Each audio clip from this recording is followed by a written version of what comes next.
Welcome back to the Revenge Chronicles, the place where real stories of betrayal, heartbreak, and shocking revenge come to life.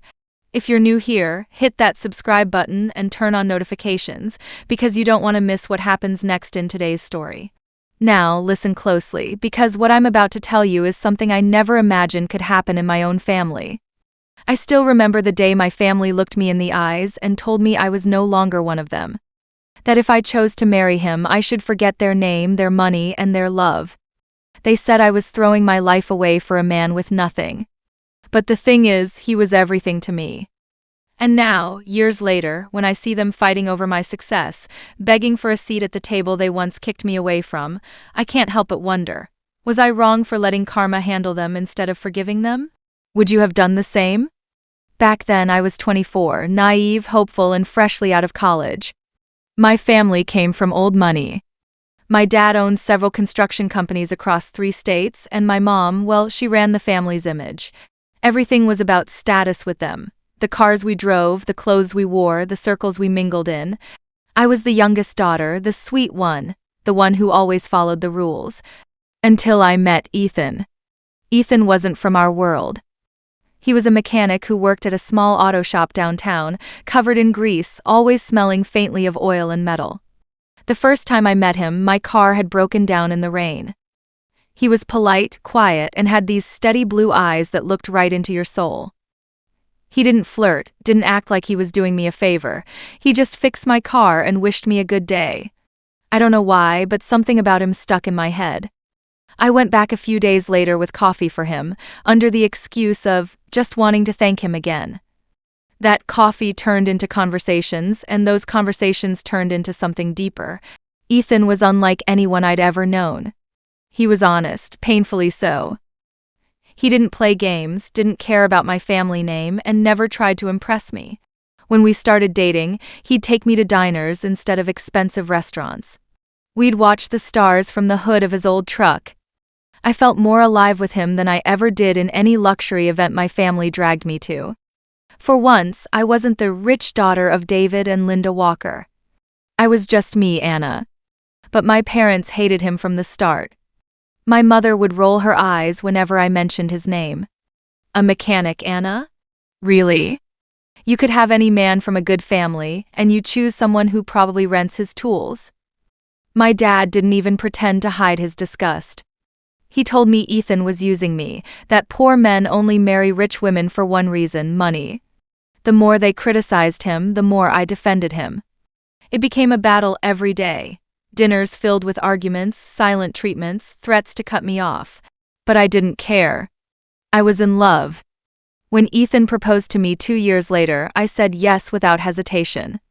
I was glowing when I told my family. My mom just stared at me, her lips trembling in disbelief. My dad's face turned red. He stood up from his chair and said, "If you marry that man, don't come back to this house. Ever." I thought he was bluffing. He wasn't. They didn't show up to my wedding. Not a single member of my family did.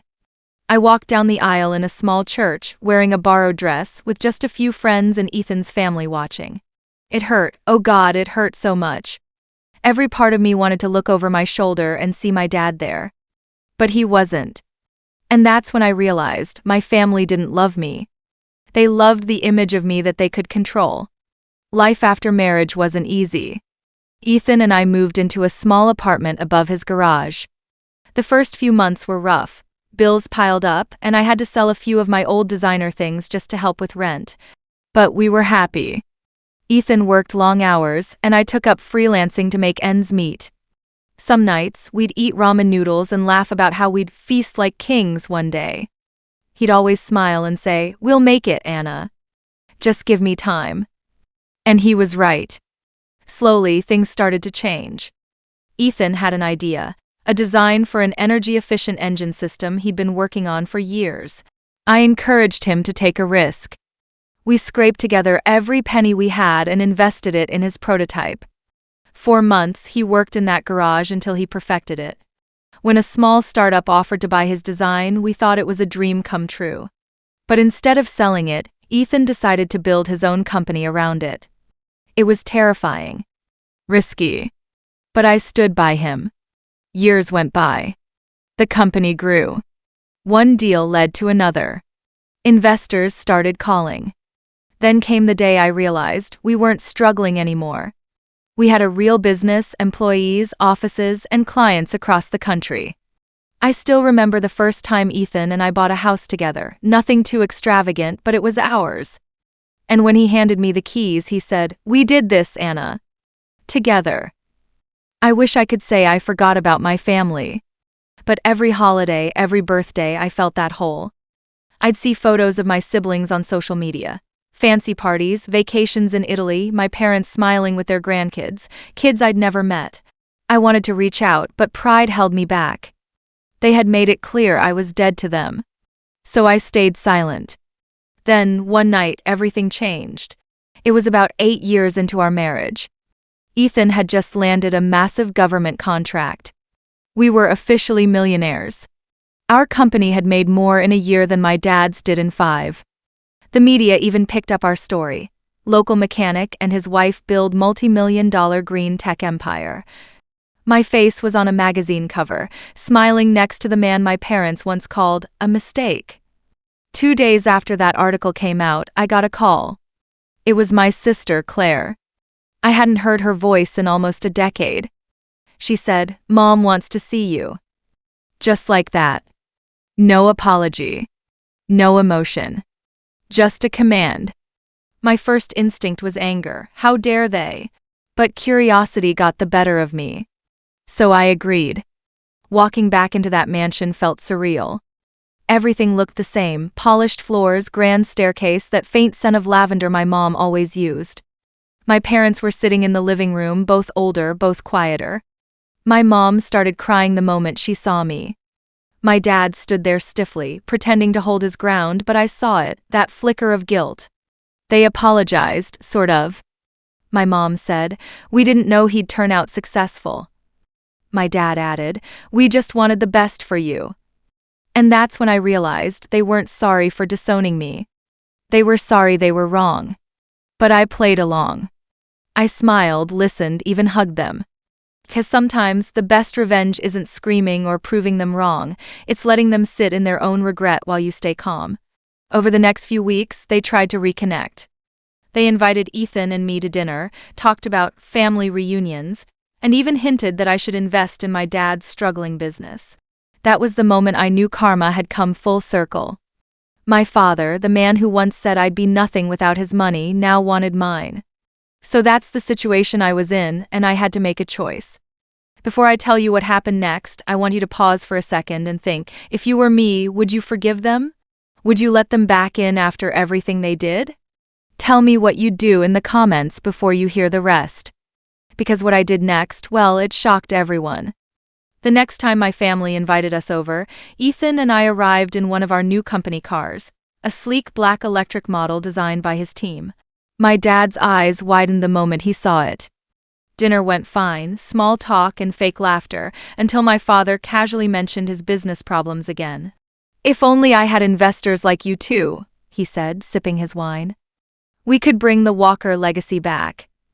I smiled and said, "I think that legacy ended the day you disowned your daughter for loving the wrong man."